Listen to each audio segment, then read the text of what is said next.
Okay, I believe the format's going to be is I'm going to present a little bit about the district and some of the things we're doing. More importantly, I'm not going to do the traditional Corps of Engineers, here's what we're doing, Rock Island District. I'm really going to be more topic focused that hopefully are of most interest to you all. And then Colonel Mitchell's going to come up and also present.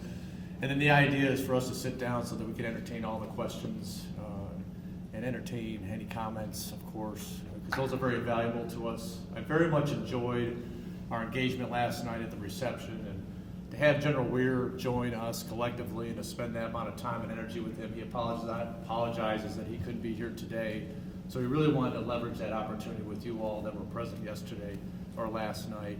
And I hope you appreciated the dialogue, and I very much appreciate the comments and the tough questions that were presented. And if we wanted further dialogue on those today, more than willing to do so. I'd also like to thank all our congressional office representatives here today. Miles, thanks for all your comments. Greatly appreciated, and thanks to Representative Davis and how he is definitely championing many of the needs that are here needed on the Upper Mississippi River. But all the congressional offices that represented today, thank you for coming. We have representation from the 5 states here today, and I think that's critically important, because what we can't have is federal conversation, non-governmental organization conversation, levee drainage district conversation. We got to bring the collective all together, so to have state representatives here today I think is absolutely important. We also have different associations here in the Upper Miss. So to have Drew Button and his team here from the Upper Mississippi River Basin Association, so there can be really good discussion about how do we all collectively come together so that we have a common voice, leveraging the opportunity of a new administration we have an opportunity here to potentially inform, educate, maybe shape, influence, and how decisions move forward. So I'm going to go on to the next slide, and we're very much focused, just like all the core districts, and St. Louis is doing this too, and so is St. Paul here to our north. But we're very much focused on engagements and outreach. Admittedly, as a project-funded organization, we don't receive funding specific for engagements and outreach. So we have to be very efficient in how we do this, and we have to carve out the necessary funds because we know it's integral to being successful in the Corps of Engineers and our mission. And the only way we're going to be successful is in partnership. Sometimes that partnership brings tough dialogue, but that's okay. That's offering the opportunity to hold us accountable and hold each other accountable as we move through a process, typically.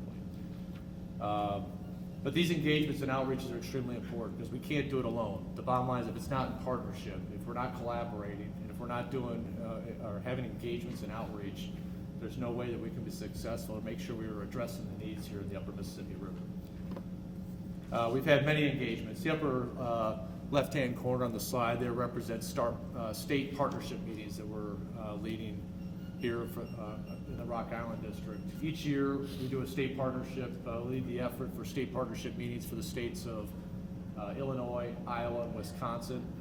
I know there are representatives here, of course, today from the state of Missouri.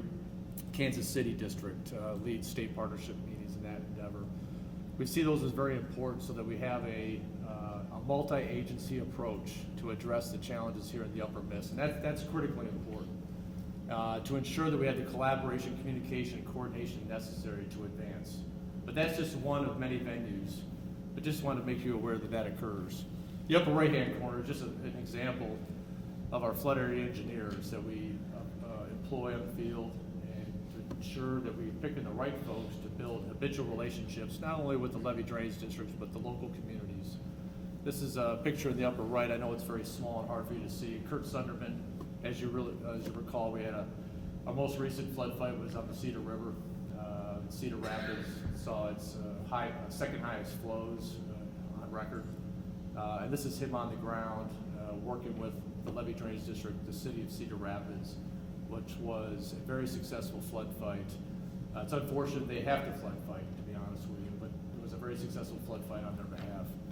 The lower left, a very important event. We were successfully able to get the motor vessel Mississippi and the Mississippi River Commission to the Upper Miss this year. That is critically important. That is providing you a venue to have a direct voice with the senior leadership of not only the Corps, but also senior leaders across multiple agencies and then the Mississippi River Commission that ultimately does an assessment as they transit up and down the river. They provide that assessment, they hear your voice, they render a report that is delivered to the administration.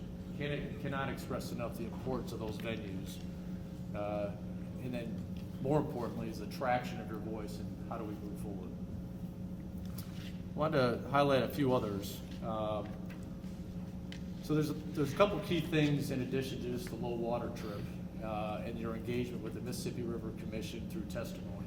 The other thing that we did too is we had a flood risk management focus session, leveraging the motor vessel and bringing multiple stakeholders and partners to look at flood risk management holistically and to get everybody's input. So bringing subject matter experts to the table, different partners speaking from different perspectives, I thought was very helpful. We will continue to have our levee outreach meetings like we did last year in the city of Quincy and here in Muscatine.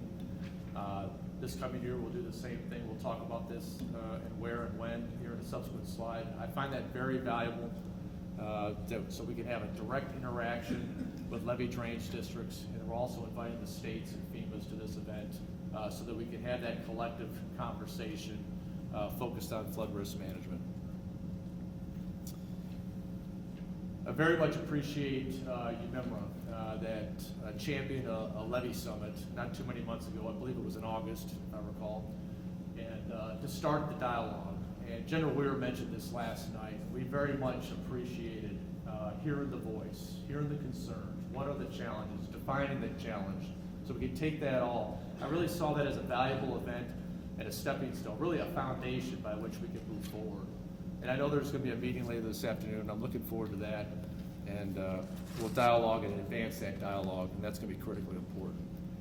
One of the other things that we're looking at, and I hope that you're seeing on many fronts, is we're trying to making sure that we're providing venues, thank you, Aaron, providing venues by which you have a direct voice with the senior leadership of the Corps. So I'll give a couple examples of some things we did this year. Not only bringing General Weir here, and who spent a lot of time and energy here in the Upper Miss, which I think is fantastic. And then he carries that voice forward. And I think he shared a little bit last night where he's going next if you listened real closely. So informing him of the challenges of the Upper Miss so he can carry that to the headquarters, which is what he pretty much told us last night if you were listening closely. I think is great. And so I'm looking forward, and I think we continue to leverage that opportunity. And last night's an example of that. Two other examples I'll provide. We do what's I'll call about every 2 to 3 years a command strategic review, where we bring the headquarters staff and leadership to the Mississippi Valley Division down in Vicksburg, and we do a review of programs, more importantly, to inform them where the challenges lie. We did something different this year. We invited levee drainage districts. We couldn't invite everybody, so I apologize for that. So that the senior leadership of the Corps headquarters could hear directly from you on challenges that we're working forward with. Challenges on 408, for example. Challenges on conduct of inspections, under Public Law 8499. Instead of the voice coming to me and then to the Mississippi Valley Division and then to the headquarters, provide a venue where you can have a voice directly with our headquarters, I think is critically important. And also there's a multi-agency component to that that's very important. The other thing too is one of the things we looked at is the Corps is looking at the future of levee inspections, for example. We recently did a webinar, invited levee drainage districts to review some of the things that the Corps is thinking about and how do we advance that program. To get direct input from like Mike Reed from the Sny Island Levee Drainage District and others up and down the entire system to get the perspective of levee drainage districts. How do we move forward with the rehabilitation program, for example? I very much encourage, and I just shared a couple examples, I want to make sure you understand that we're trying hard to provide those venues so that the voice can be heard multi-echelon within the administration. But I'm very encouraged on the dialogue, not only from a perspective of quality and frequency, but what I'm seeing across the landscape is in each one of these venues, we've broadened the stakeholder representation at the venue. I can't express how important that is, so that we have a holistic understanding of the challenge, as we define that challenge and move forward. Go to the next slide. This could be a little difficult to read, so I'll explain this a little bit. Don't get too caught up in the schematics, but so one of the things that I would offer, and this is just for consideration. This is for consideration to advance the dialogue here in the Upper Mississippi River. Is a vision. When I talk to the 5 upper states, when I talk to other federal agencies and non-governmental organizations, and then UMRVA, UMIMRA, and levee drainage districts, the one common thing that I keep hearing from the collective all is the gap that exists here in the Upper Miss. We do not have an Upper Mississippi River flood risk management strategy or plan that allows us to point to and guide direction. Sometimes we talk about the symptoms, sometimes we talk about the potential tools at our disposal, but then the dialogue always falls short because we have no overarching vision that we're trying to, how do we apply the different tools that are available to us, or we should ask to be available to us, so that we can point to that and keep us on a collective path with a common voice. So that's important. So, and this is a vision for consideration to advance the dialogue. But I truly and genuinely believe that an implementable Upper Mississippi River flood risk management strategy and plan is what we should be striving for. And then the goal is a predictable system. Predictable system has a lot of meaning to it. It means that we're not just addressing, levels of flood protection or at each system. It also would involve collective agreements, for example, of flood fighting, so that our adjacencies in a system that involves many systems within many systems, for example, in a fairly narrow part of the river where many of the systems are very much interconnected. It'd be great to have agreements in place so everybody understands that different levee drainage districts might flood fight to a certain level, and that's understood, agreed upon by others. That's something to think about, but I would offer a predictable system is what we're really striving for. So I would offer, we know we're looking for a resilient system and also looking for ways to reduce flood risk. And you understand that, particularly in this association. We must learn from our past. There's no doubt about it. You have all taught me so much here over the last 18 months so that I have the context and understanding. And having that context is very important. But I will tell you, there's a difference between understanding the past and having context, but we have to be careful we don't live in the past. And I think that's a distinction. Be forward thinking. What do we need to move forward? Living in the past can be dangerous, but we must have understanding and context. And you've all helped me with that along the way. Most importantly, we got to define our desired future. So developing a roadmap, that's something that we need to develop together. It's going to be critically important.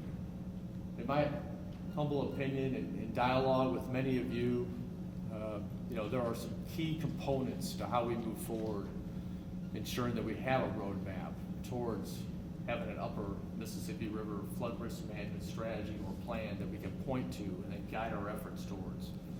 The first one is we have to have a developed and aligned vision. So I'm offering one for discussion. It is not the one by any stretch of the imagination. I don't mean to imply that, but we do need to define one. Second, we have to define the challenge.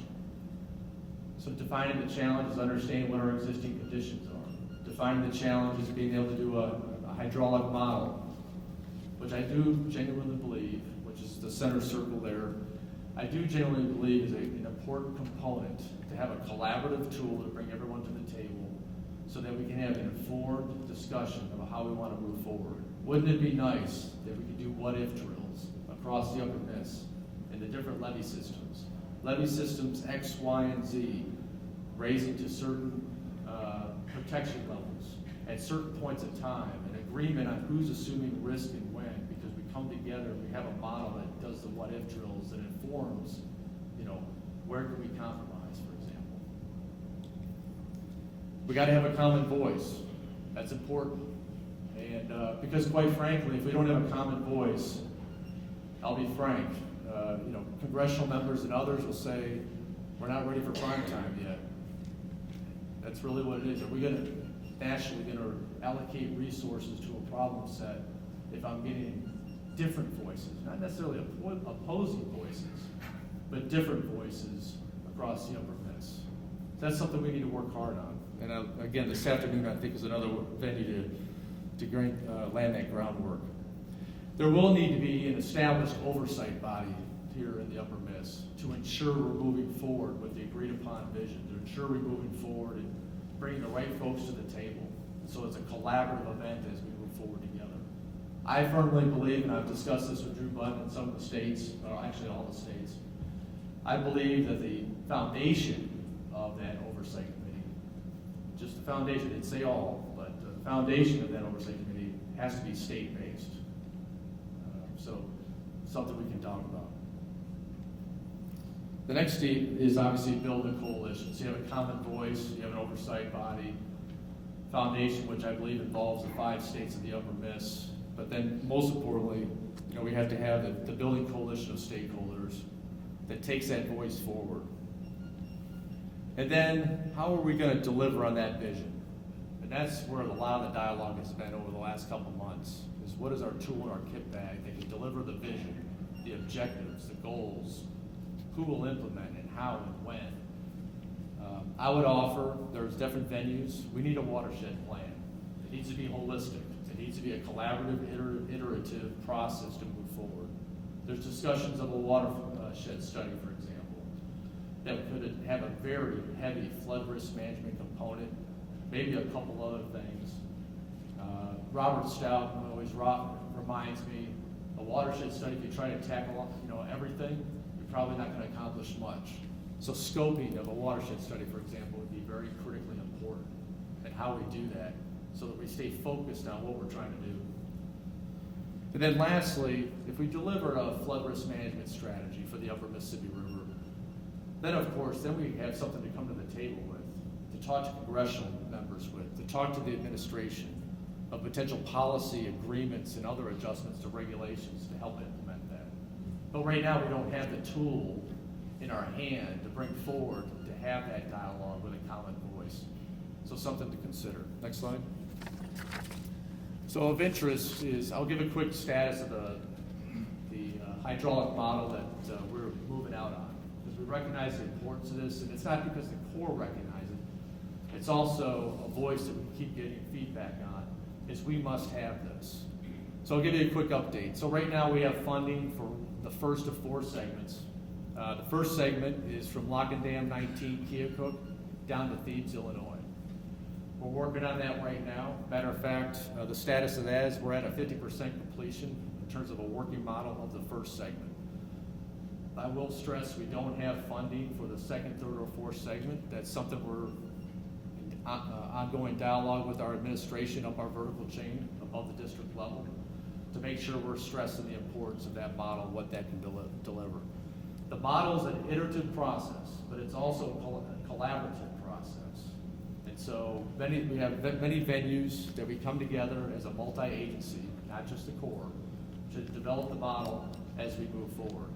Most important to you is that we're also developing in this iterative process multiple touch points so that we can inform and provide feedback to all of you. And so you'll see there's dates for webinars there on the slide to do just that. So very much looking forward to advancing this effort, but we're striving to complete the first segment, which is from Lock and Dam 19 down through Thebes, Illinois, by the end of this fiscal year. So that's the timeline that we're on. Next slide. Okay, go ahead, next slide. Okay, so 408s. More important than numbers. Yep, we process a whole bunch of different 408s, and we've heard definitely your voice. There's areas for us to improve, admittedly, no doubt about that, and I won't deny that. I will tell you that we're committed. We're working inside not only our internal processes within the different districts, and I know St. Louis is doing the same, but also, communicating to our hire. I will tell you that what I hear in terms of conversations in our headquarters, at the enterprise level, Corps headquarters and others, is your voice is being heard. I appreciated the comments last night about 408, for example. We know we have work to do. Yes, there's a lot of numbers on there, and yes, it shows how many have been requested year by year. We've had two, the third bullet there, that weren't approved based on that current submission, you know. But one of the things that we're working through is how do we get to yes, okay? It might not be everything that you want, but I'm a firm believer there's a way to work. It's an iterative process with collaboration on purpose. Is to figure out how do we get to yes on a 408 request, which is required if you're doing any alterations or modifications of a federal levy system, for example. So working to yes is important. I've got two examples up there. You know, one we were able to resolve by developing an alternate solution. It wasn't the optimal solution that the levy drainage district wanted, but we got to a solution. We implemented, the 408 request approval happened, and the levy drainage is moving forward. There's another levy 408 we're working now, and they're in the process of trying to figure out how to get to yes. Yes is a little difficult on what's currently requested, but we're committed to continue working with the levy drainage to figure out how we move forward with that. Next slide. So I want to provide a little bit of a glimpse. So there's a lot of conversations going on about the Corps' rehabilitation program. Of course, that falls under Public Law 8499.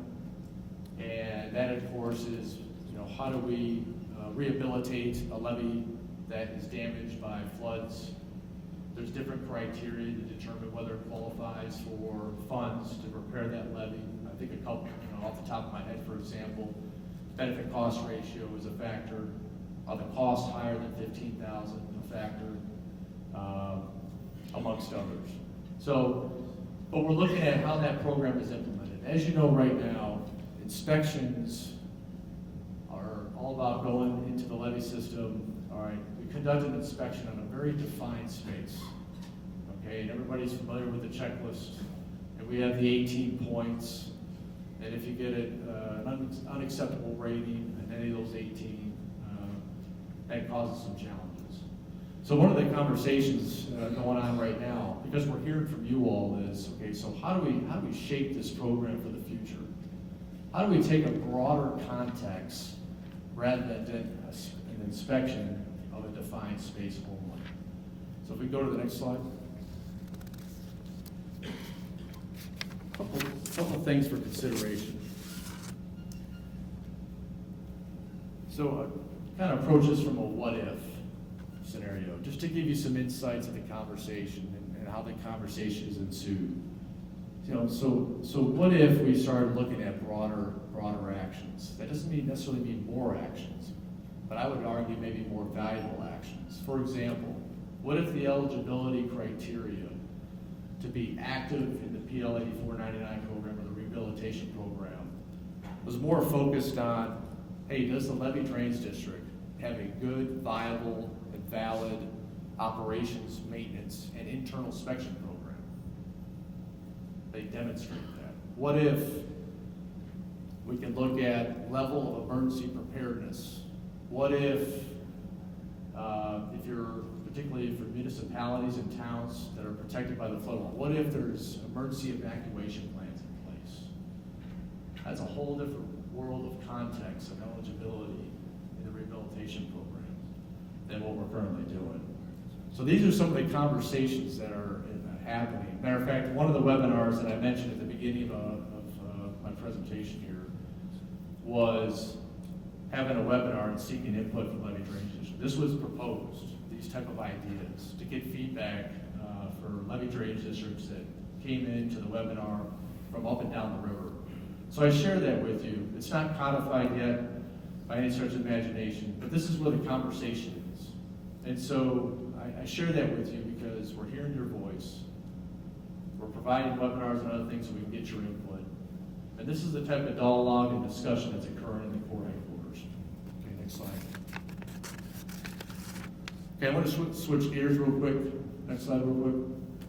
Okay, so I know with UMIMRA, many of you are farmers, and we know we're feeding the world for the breadbasket of America here in the Midwest. So I always like to have a little bit of a navigation flavor to share with you what I know. A lot of work going on the Mississippi right now. Matter of fact, the Upper Miss major section right now is closed. We're doing a lot of maintenance work. A lock and dam 15 and 16. We're installing what's called bulkhead slots so that we can install bulkheads which isolate a lock for future dewatering, so we can go in and actually do major maintenance work that's required. At 17, we're doing a dewatering. Right now, the lock's completely dewatered. We're doing a lot of maintenance work at that location. We've got new tainer gates going on at select locations in our dams. The takeaway there is that we're working very closely with the navigation industry. We're always looking for ways to minimize closure time. It impacts us all. It impacts the local, regional, and national economy. So we work well in advance with the navigation industry to coordinate these closures so they can plan accordingly. And then we're grouping work purposely as we move forward. Next slide. So more importantly, I want to share a little bit, Miles hit on this a little bit, so I want to kind of share what I know. As I talked about the Mississippi River Commission, they render an annual report that has been provided to Congress and also the administration. You know, there's really four strategic main realities, not the only four, but four that are going on right now and continue. One, as you well know and hear, is world demand for grain continues to increase.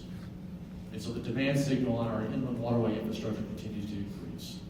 Secondly, oil and natural gas production. The ability, for example, to move crude oil from the Balkan oil fields, for example, get it down to the Gulf for refinement for use not only here in the United States, but also on the global scale. Thirdly, manufacturing returning to the United States, specifically to the Midwest. And then fourthly, just completed the expansion of the Panama Canal. So the question becomes, with these big strategic realities going on around us, how are we going to deliver an inland waterway system that allows us to realize and seize the opportunities and provide the economic value back to our nation? So how do we provide the capacity, the efficiency, the reliability, and the redundancy necessary so we bear fruit to provide that economic opportunity back to our nation? A couple things going on. So there's a document to the left, okay? Admittedly, it was generated under the previous administration, but it's got a core castle on it, but it's a core document that was developed in conjunction with navigation interest and many others. So we had the vote of the collective all. How do we move forward? What's the 20-year vision of inland waterway infrastructure? Where is that going? So a couple of important takeaways I'll share with you, and then I'll move quickly through. It is a 20-year vision.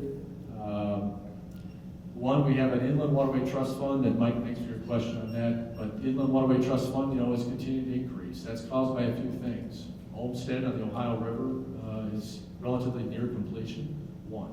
That's the location that's been drawn on that trust fund very heavily over the last few years, so that other work in other places couldn't get done until that one was done. So that's good news. Secondly, the cost share for that project has already changed based on legislation from 50-50 to 85-15. So it's pulling less out of that trust fund. That's a good news story. And then thirdly, we're very familiar with the fuel tax increase, 20 to 29 cents. So you have a rising trust fund, which is a good thing, because those are the dollars that are needed for rehabilitation and major improvements in our inland waterway infrastructure. So that's a good news story. We also have a new administration that was talked about, the top 50 list that's circulating. There's different versions of that. Bottom line, that is not final from what I'm told.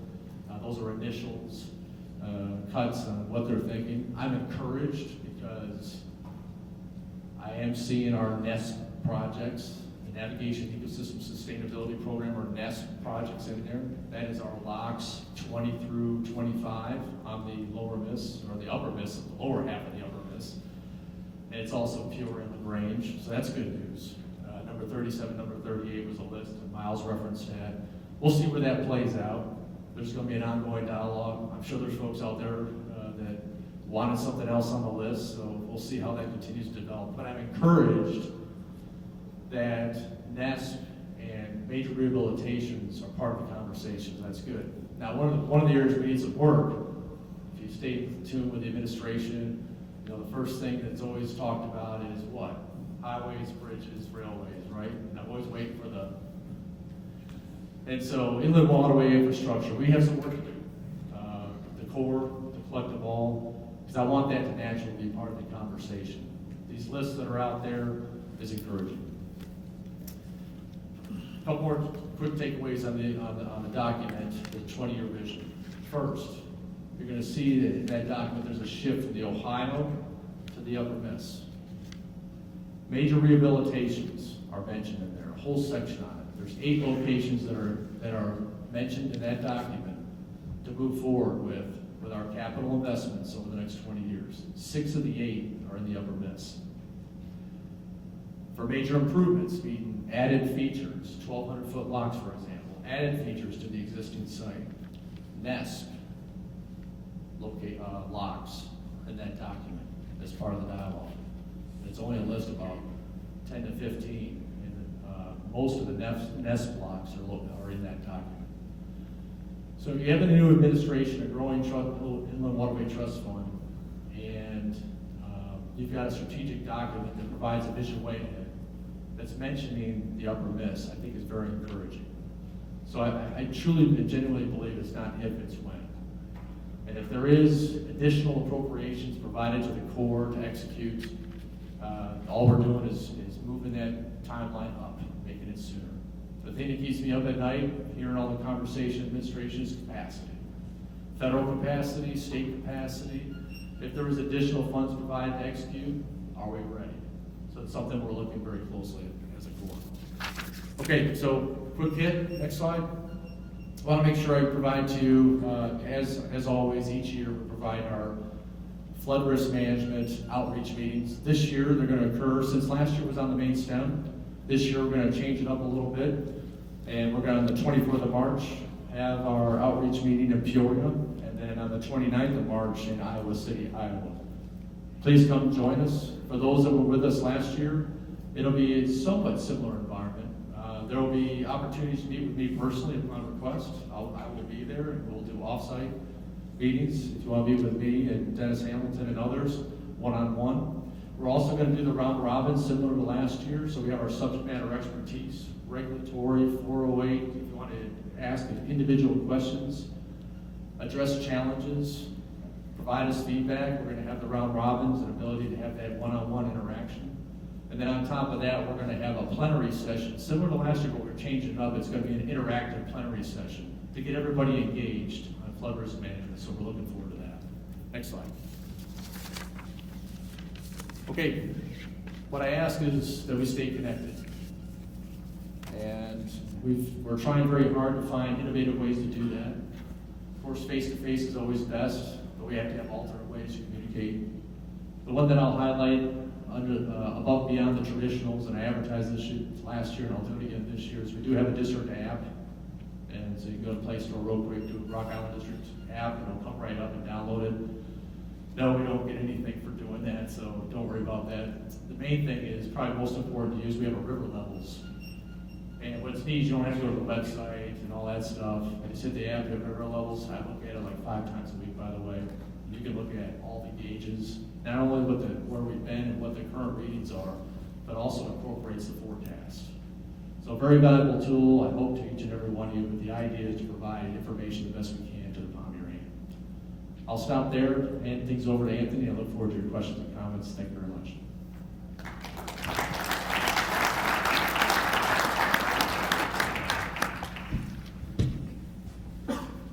We witnessed what we call a kind of a smackdown by the Atlanta Falcons and the Patriots. You looked at the game and you probably thought early on that the Falcons was going on and there was going to finally be some champions. So what you've just witnessed for the past 47 minutes is that I've been Brady-sized.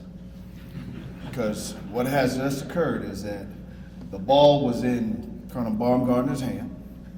He manipulated the whole second half. He won the toss, and he continued to march down the field and score. And therefore, he is now the Super Bowl champion. Now, I would tell you, I went in here with the mindset that I, being the senior commander, would have an opportunity to speak with you all and impart my view and vision and wisdom and direction for the Corps as a part of this great Mississippi Valley Division. But unfortunately, I lost the toss. and Craig Baumgartner had the opportunity to convey the vision. And I would tell you it's a vision that I am very much aligned with, and we both have the same common understanding and picture on.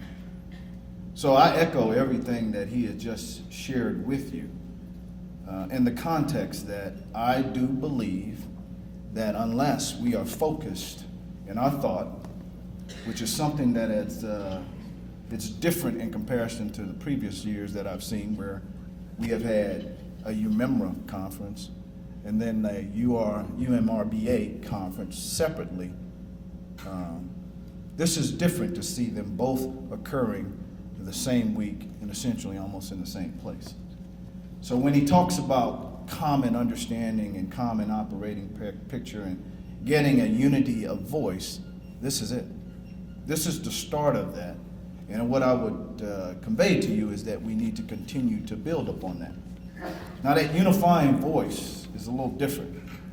And that becomes the true challenge because much like what we witnessed yesterday's evening's dinner, when you had the question raised by Mike Klinger, and then there was a Drew Button, and then there was the Mike Klinger, and then there was a Drew Button, and I think that could have continued on throughout. But the point is one is seeing it from one context, and this is just my view, and another is trying to approach it from the other context. But we're both trying to achieve the same common goal. That is the challenge. Now, we heard discussions about NEST, and we all talk about this very important, what I call a ways or a means, but it's not the end. It's a ways or a means. It's not the primary vehicle that is going to get us where we need to go. We are challenged. There are tough water resource challenges out there that needs to be addressed, but we have to come with a common unifying voice to be able to address those. Venues such as this create that.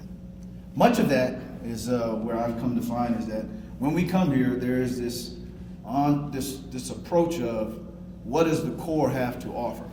What does the core have to provide?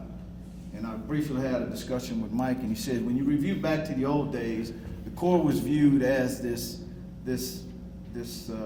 organization, this agency that brought solutions to tough problems.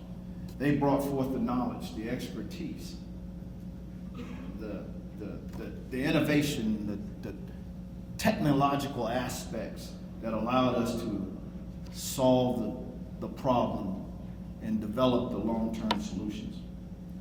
Well, I'll be the first to tell you that we can no longer do that by ourselves. Much of you that sit here that look to us in terms of addressing a host of these issues and concerns that my brethren raised to you come from your ideas, your thoughts, your views, your perspectives, because those things are what is necessary for us to develop in understanding why we're here and who we serve. We're only an organization that exists because of you. Much of what we have the responsibility of doing is because of you, and it's for you. So I watched as I sat here at the panel, I saw some folks writing some things down, and I'd be interested in hearing from you those ideas, those questions, those approaches, those things we need to consider as we go forth to try to address these problems. They say with transition, there's a lot of uncertainty. But my brother also highlighted to you, it breeds a lot of opportunity as well. We need to capitalize on the transition, the uncertainty, and capitalize on the opportunities. So it requires a collective effort. It requires the collaboration. It requires a unifying voice once we understand the direction we want to go.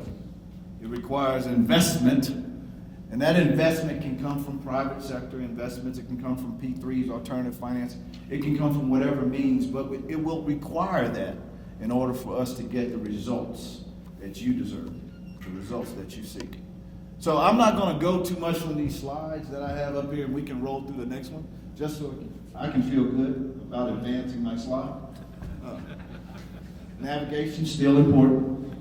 And I would tell you, we continue to do that every day with the existing O&M dollars we have. We prioritize accordingly to ensure that we provide a safe and reliable system to support you. Next slide. Flood recovery, you all experienced it. 2015-16 high water event. Many of you were impacted. 34 project inspection reports. We received design funding for all. I think a few are still under design. We have 6 breaches that occurred. 4 of the 6 breaches have been repaired. 3 of the 4 have been repaired to some degree. And we're still seeking the additional funding. I understand the agency itself has the funding. It just has not matriculated down to the districts so we can get at and execute. But it's very, very promising that there will be some supplemental funding. We'll be able to address the remaining levee and drainage districts and areas that were impacted. Next slide. Flood risk management, another continuing effort that we have a responsibility of. And I always champion my motto is that we have the responsibility of protecting people from water, protecting water from people, and making water and land useful. And that's what we continue to do as we look at flood risk management. Next slide. And then I'm going to transition to my DPM, and he's going to talk a little bit about the federal challenges associated with the project, and then how we are going forward. And then what we want to do, essentially, is hear from you. Thanks, sir.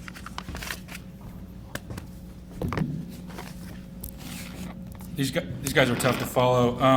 I'll try to chew up the rest of the time to avoid the tough question and answer period. No, you're not. Just kidding. I'm just going to go through this pretty quickly. This is an interesting subject to us in St. Louis and to many of you. If you look at the Umimara area of influence, the southern levee districts that you all represent are what we call the Alton to Gale system in the St. Louis district.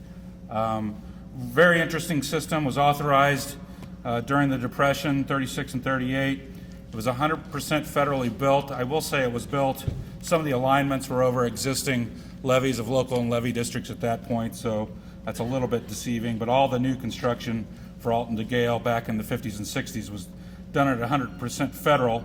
And the only onus at that point on the local levee and drainage districts was typical operations and maintenance. Obviously, WRDA 86 was a game changer in that